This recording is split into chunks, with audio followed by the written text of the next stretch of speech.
ఇదంతా ఇలా జరుగుతూ ఉండగా మరోపక్క వేరే కథ నడుస్తూ ఉంది. ఆఫీసర్ చిదంబరం ఆ పాత శ్మశానాన్ని ఇన్వెస్ట్ చేయడానికి వెళ్ళినప్పుడు ఒక నల్లని ఆకారం పాడుపడిన శవాలను భద్రపరిచే స్థావరంలోకి వెళ్లడం గమనించాడు. అతని పార్ట్నర్ లోపలికి వెళ్లి గంట సేపైనా తిరిగి రాకపోవడంతో చిదంబరం ఏదో జరుగుతుందని తన టార్చ్ లైట్ వేసుకుంటూ అటువైపు వెళ్ళాడు. అయితే అక్కడకు వెళ్ళిన అతనికి ఆశ్చర్యపోయేలాగా బురదలో ఏదో శవాన్ని ఈడ్చుకుని వెళ్ళినట్టు గుర్తులు, వాటితో పాటు అతనెప్పుడు చూడని కాలి గుర్తులు కనిపించాయి.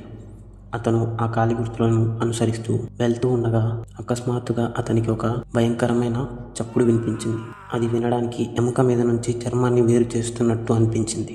భయంతో మెల్లిగా వెనక్కి తిరిగిన అతనికి 2 పచ్చరంగు కళ్ళు చీకట్లో నుంచి అతని మీదకి చూస్తున్నట్టు అనిపించాయి. వణుకుతున్న అతని చేతులు వేసిన టార్చ్ లైట్లో ఒక భయంకరమైన ఆకారం నోట్లో రక్తంతో కనిపించింది. దాని వెనక అతి కిరాతకంగా చంపబడి చీల్చబడిన తన పార్ట్నర్ శవం పడి ఉంది.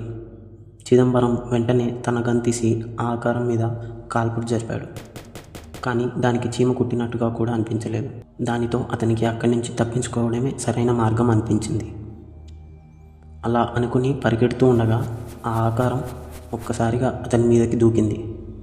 దాంతో అతని టార్చ్ లైట్ ఎగిరి నీళ్ళల్లో పడి ఆఫ్ అయిపోయింది. చిదంబరం తన కాళ్ళ మీద నిలబడుతూ ఉండగా ఆ ఆకారం అతన్ని తలను 2 చేతులతో గట్టిగా పట్టుకొని ఒక్కసారిగా క్రష్ చేసి పడేసింది. అది జరిగిన కొంతసేపటికి జనని ఇంకా తన ఫ్రెండ్స్ అక్కడికి వచ్చి బయట పార్క్ చేస్తున్న పోలీస్ వెహికల్ని చూశారు. కానీ అందులో ఉండాల్సిన పోలీసులు ఎక్కడా కనిపించలేదు. పోలీసులు బహుశా లోపల ఉండి ఉంటారు, మనం ఇప్పుడు అక్కడికి వెళ్ళడం కరెక్ట్ కాదేమో అంది నిత్య. తొక్కలే, నేను ఇక్కడికి వచ్చింది ఇలాంటి జోకర్ సాకులు విని భయపడిపోయి వెనక్కి తగ్గడానికి కాదు అని మిగతా వాళ్ళను తోసుకుంటూ ఒంటరిగా లోపలికి వెళ్ళాడు మహేష్. మహేష్ తిరిగిరా అని నిత్య అర్చన కూడా పట్టించుకోకుండా వెళ్ళిపోయాడు. పదండి ఇంటికి తిరిగి వెళ్దాం, మహేష్కి ఏం జరిగినా అది అతను చేతులారా చేసుకున్నది అవుతుంది అంది జనని. మహేష్ తనలో తను గునుక్కుంటూ ధైర్యంగా లోపలికి వెళ్ళాడు. అతను వెళ్తున్న దారిలో ఎదురైన మట్టి దిబ్బను కోపంతో తన్నుకుంటూ వెళ్ళాడు. అన్ని దిబ్బలు చెల్లాచెదురై పడిపోయాయి. ఒకటి మాత్రం ఎంత తన్నినా కదలకుండా అలానే ఉంది. అదేంటో కిందకు వంగుని చీకట్లో చూశాడు. అదేంటో అర్థం కాకపోయేసరికి చేతుల్లో తాకి చూశాడు. అతను వేళ్ళని దగ్గరకు తీసుకుని వాసన చూస్తే అది రక్తమని తెలిసింది. ఒక్కసారిగా భయంతో వెనక్కి గెంటిన మహేష్ తన వెనక ఏదో స్థిరంగా తగిలి ఆగిపోయాడు. భయంగా వెనక్కి తిరిగి చూసిన మహేష్కి ఆ పోలీస్ ఆఫీసర్ని చంపిన ఆకారం కనిపించింది. ఇంతలో ఇంటికి వెళ్తున్న అతని ఫ్రెండ్స్ షార్ట్కట్లో వెళ్తుండగా పెద్ద పెద్ద అరుపులు వినిపించి షాక్లో ఆగిపోయారు. అది మహేష్ గొంతు కదా అంది నిత్య. రాహుల్, వాడి గురించి తెలిసిందేగా, మనతో ఆటలు ఆడుతున్నాడేమో అన్నాడు. అలా అనడంతో వాళ్ళు మళ్ళీ వెళ్తున్న దారిలో నడవడం కొనసాగించారు. ఒక 15 నిమిషాలు అలా నడుస్తూ వెళ్ళిన వాళ్లకు ఎంతసేపు నడుస్తున్నా తిరిగి అక్కడికే వస్తున్నట్టు అనిపించింది. అసలు మమ్మల్ని సరైన దారిలోనే తీసుకువెళ్తున్నావా అంది నిత్య ఏడుస్తూ. నీకెప్పుడు నా మీద అనుమానమే అన్నాడు రాహుల్.